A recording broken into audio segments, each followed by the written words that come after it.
Alright, hey everybody, welcome back to the channel. This is Rob here at Smirking Gun Reviews, and today we're going to be talking about the Amazon original series Hunters, a show that I got to watch the first 3 episodes of months ago and had to sign an NDA, couldn't talk about it. Finally the show's out.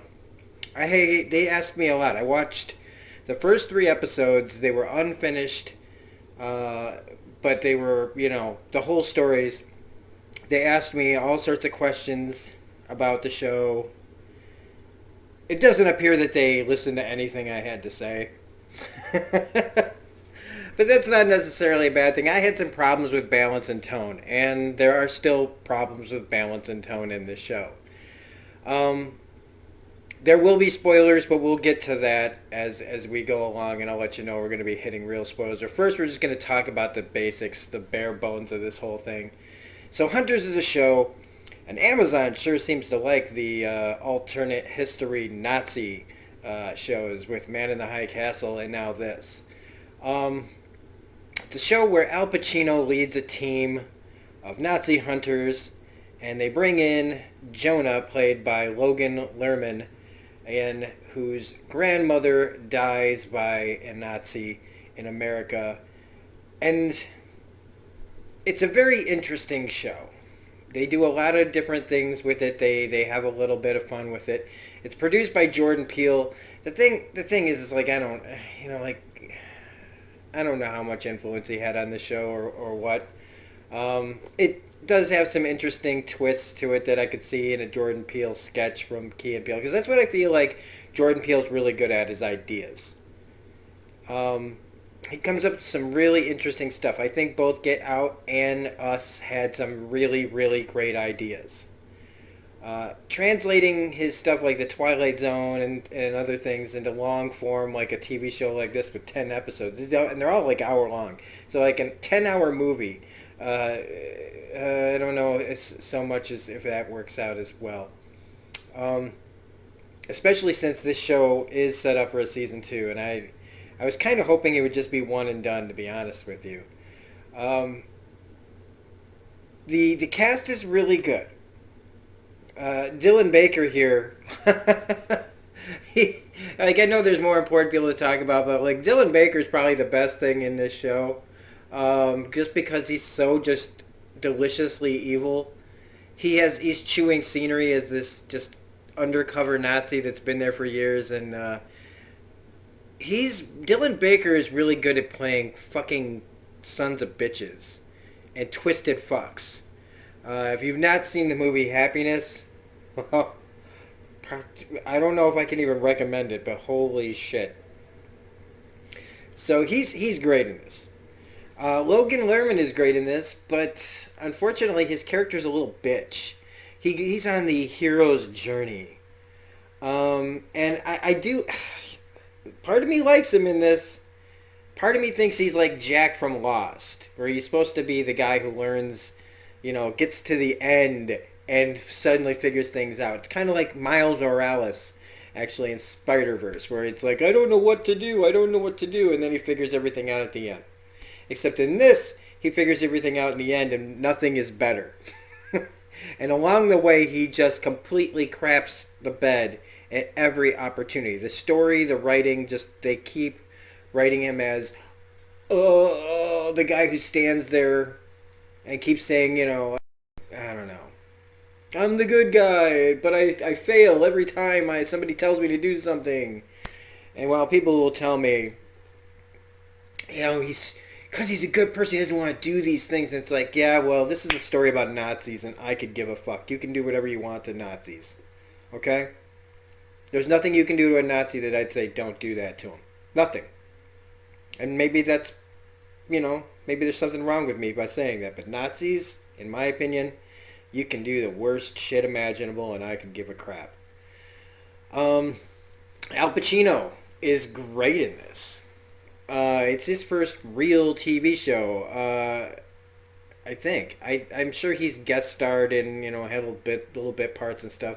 But he's really great as Meyer Hofferman. I want to keep saying Offerman like Nick Offerman, but it's Hofferman.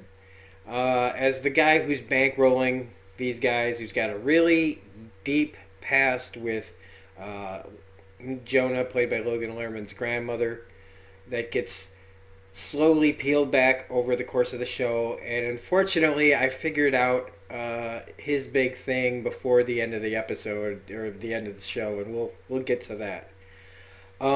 Josh Radnor, okay, from How I Met Your Mother, the titular Ted from How I Met Your Mother.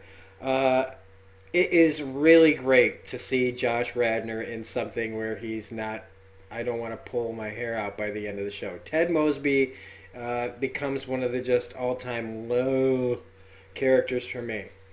I like him. I liked him through a good portion of How I Met Your Mother, but then after so many years, I just was like, whatever. And it's nice to see him in this, playing this guy who's like a very struggling. He might as well not call himself an actor anymore, but he's Lonnie Flash, and has a lot of fun with this role.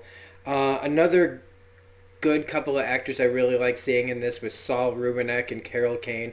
I've loved Saul Rubinek ever since all the way back to True Romance.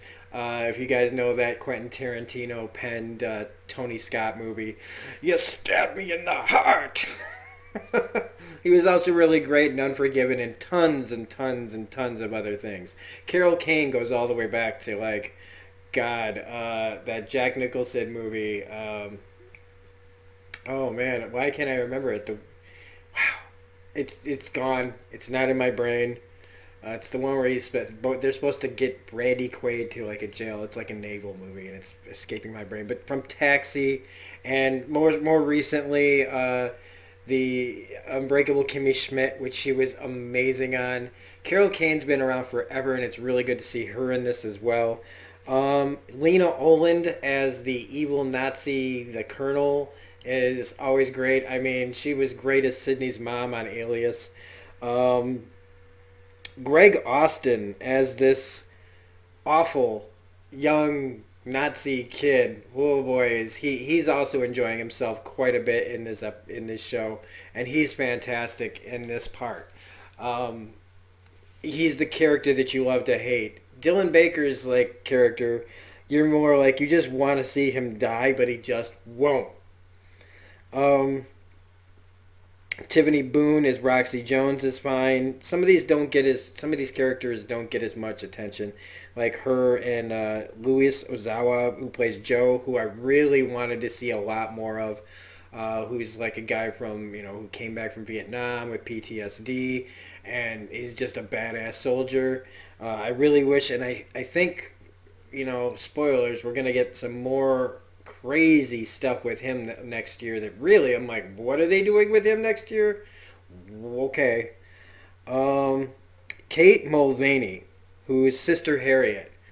They let you in pretty early in the show that she's up to something, and then you kind of feel like, everything's okay, and then, oh, wait, maybe it's not so okay. She was the one character that I thought I was going to really like, and then I ended up really not liking that much. And then they turn it around, and then they pull the rug out from under you again, and so she's playing it really well. I just don't really care for her character very much. Who else do we have to talk about? Oh, it is Offerman. Meyer Offerman. Okay, never mind. Dylan Baker plays Biff Simpson. Great name. And we have a bunch of like character actors that show up here and there in this, like the guy from Shawshank Redemption. Damn it, I can't remember his name. He's only in like a couple of scenes. So the cast is really good. The writing, that's where the balance and tone, one of the balance and tone problems of this show is in some of the writing. It's a very serious topic. These people are hunting down people that came over here, and I've been obsessed with this kind of story since X-Files season 3, where they bring up Operation Paperclip, Our Deal with the Devil, where our country brought Nazi scientists and other people over here to use their brains to get us to the moon and, fight against the commies and all that stuff. So I really like that story. I really, really do. I like that story a lot. But it doesn't, it shows, America, man, right? America. We bring Nazi soldiers so we can, scientists over here so we can get to the moon. Yippee! Look what we're doing with the moon now. Um, so I love that story a lot. Um, and it's serious. And there's a lot of times where this show kind of dips into really comedic territory that feels off at times and takes me out of it. I don't know if it takes anybody else out of it. They do some interesting things with the story. Sometimes they'll tell something in animation. Sometimes they'll tell things in like a fake PSA. Sometimes they do a scene where they're introducing all the characters through a bar mitzvah. This show has been compared to a Tarantino-style television show and an exploitation or Jew-sploitation show.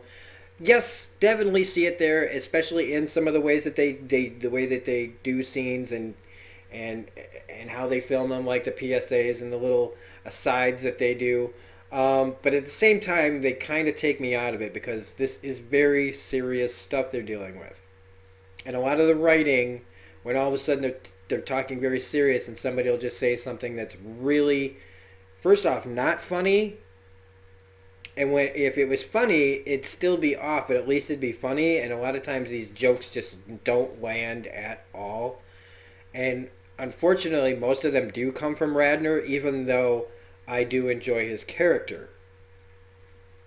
And so that balance and of tone is one of the things that I talked about to Amazon when I previewed the show. And they did not course correct. There's that scene where they're doing Staying Alive all of a sudden, and I'm like, what the fuck are you doing? I know that it's like an imaginary like scene. He's like he's a comic book guy. He's a nerd. He's a geek in a way, but I feel like it just doesn't work. It doesn't add anything just to be that weird and go, well, this is how Jordan Peele thinks, and it's like really just like it. I didn't hate it. I didn't hate this show by any means, really. Let me tell you, I had a really good time watching this whole thing today. But there were problems, and there were times where I would just be I wouldn't be as interested, and a couple of episodes would go by, and I'd be like, wow, I really wasn't paying attention that hard through some of these episodes, and that doesn't mean that they were filler either. There was always something happening. I love all the ways that they inventively take out Nazis, but they don't do that enough. They spend so much time hemming and hawing and fighting amongst themselves, and this Logan, this Jonah kid, struggling with his, can I do this, can I not do this, and it kind of dragged the show down. But I think a lot of people are going to get a lot of enjoyment out of this show. It's a lot of fun, even though the dialogue can be cringy, and the tone and the balance can be kind of off too. But a lot of people, they don't see these things. All right, your everyday Joe probably doesn't notice these same things as like somebody like me or other reviewers. So the positives are good cast, really interesting take on things, very dark story. If you like alternate history stuff, you'll probably really like this. I love anything that has to do with Nazis and taking out Nazis. So we're going to get into spoilers now. Here's the negatives is a lot of stuff I saw coming, and the way it kind of ends, I really had hoped that it was just going to be a one season show, and then all of a sudden it ramps back up to be a second season.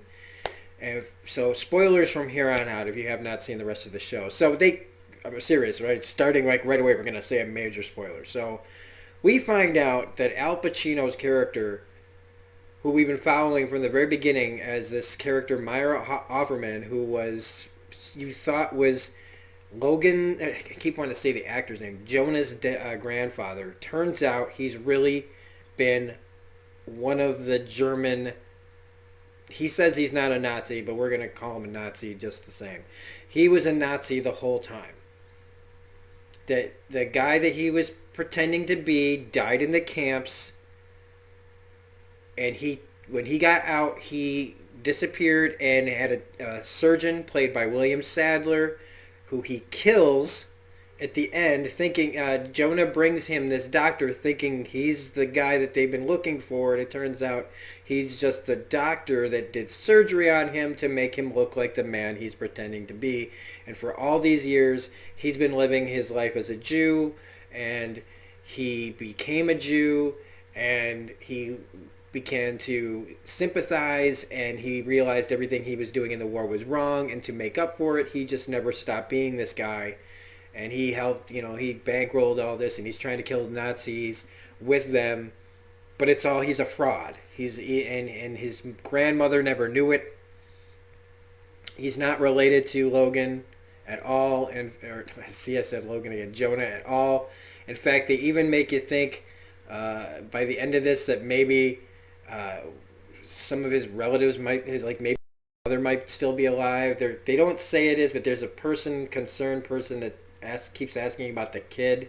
It makes me think that maybe his real mother might still be out there somehow. And so Jonah ends up killing him because he's the wolf. He's the one that they were talking about this whole time. And I figured that out, though, probably 2 or 3 episodes before it actually happened. Because maybe even longer than that. There is a moment where a character that he kills, yes, they're torturing this woman that's supposed to be a Nazi, and she blurts out that you're the biggest faker of them all, and he kills her.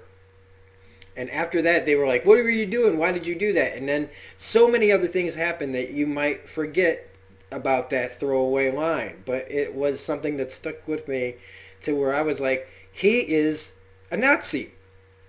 And he's probably the Nazi that they're looking for. And it turned out to be true. And that was something that I figured out a long time ago. But I kept going. They never were doing anything with it. And so I kind of put it out of my mind. But when he brings in the doctor and he's just being weird about it, I was like, oh, that's not the guy. He's the guy, and it's going to flip it on him, and that's exactly what happened. Now, I don't know if that's just because I've seen a lot of shows and I've seen a lot of ways that things get played. Maybe I'm just really good at paying attention. But I figured that out, and I thought, though, that would be the end of the show. But it's not. Because Dylan Baker's still running around out there. The Nazi kid in jail has killed his Jewish lawyer to ramp up and get an army built in jail, while he's in jail for killing Jonah's best friend in the comic shop. And let's also talk about his friends for a second.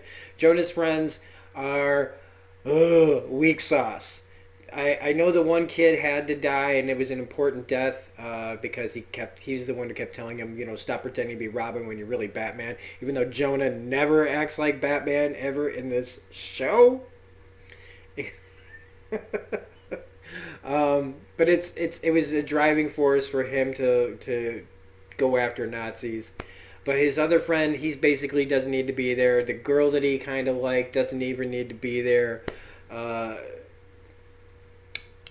There's stuff in here that, subplots that don't really need to be in here, some of them.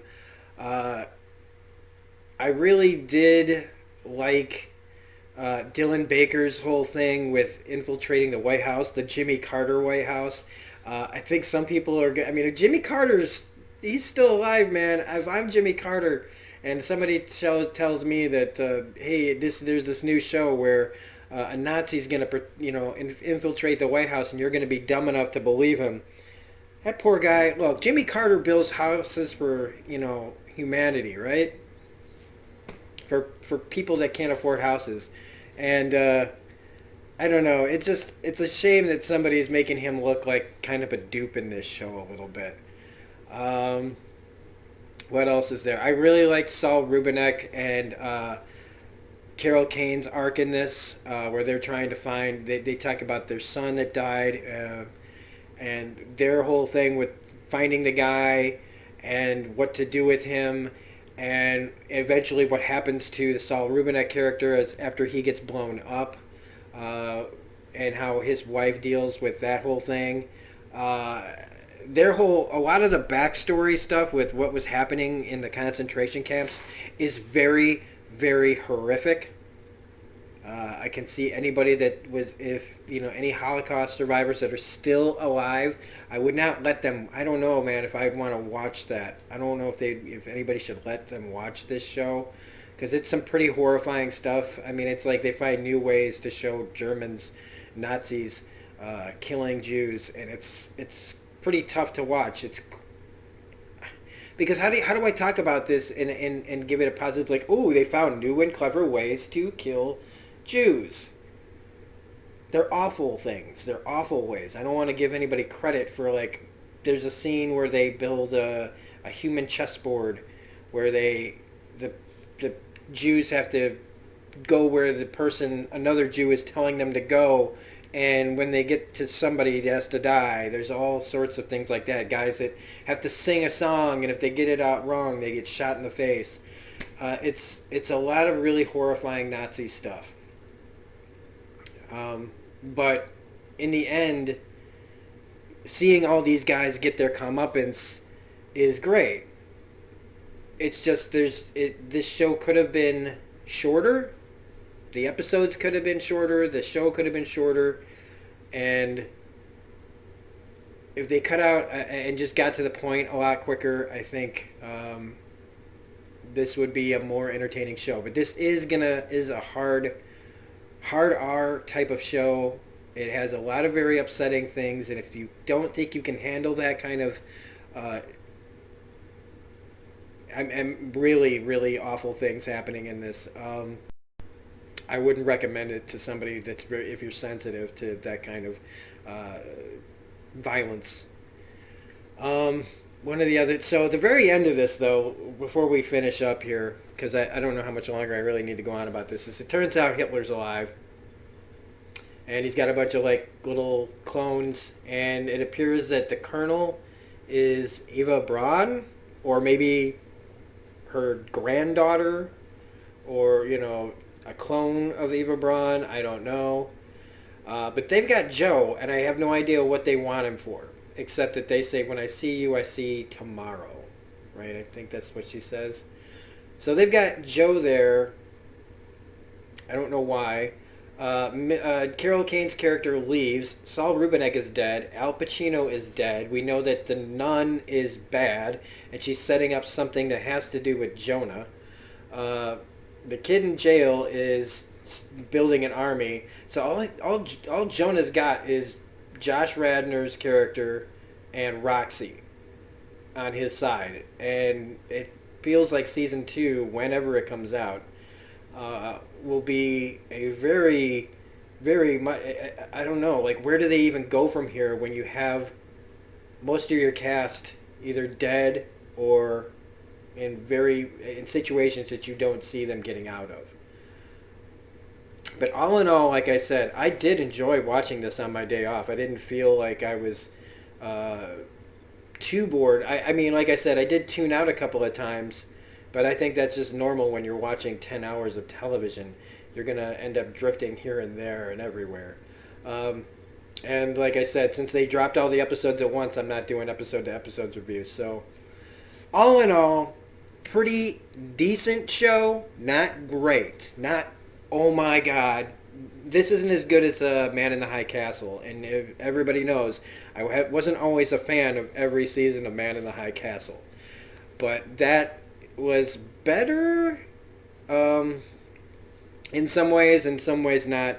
But if you like alternate history, if you like a kind of Tarantino-esque, tongue-in-cheek, serious yet funny type of Nazi show, this is probably for you. It's got a great soundtrack. Most of the acting is really good. Some of the writing is not very good. But all in all, it's a halfway decent show, and I think that you will enjoy it. I didn't, like I said, I've got some complaints, but I'm glad I watched it. I'm not as excited about season 2, though, as it ended as I thought I would be. Like I said, I thought it would just be one and done. But it's not. Because why not? Let's who knows? Maybe this will, Amazon might cancel it. They probably won't, but we'll see how. I have a feeling I'm going to be getting a thing from Amazon telling me what did I think of all this, and I will be telling them all the things that I said here, basically, which was and including you didn't listen to anything I said about tone and balance of the writing. So, anyway, good, not great. It has some problems, but I think the majority of y'all out there will really, really like it. So, if you like this review, please hit the like button, comment, share, subscribe if you're not a subscriber. Otherwise, this is Rob saying have a great day. You can find me on Twitter at reviews_gun, and we'll see you on the next video. Bye.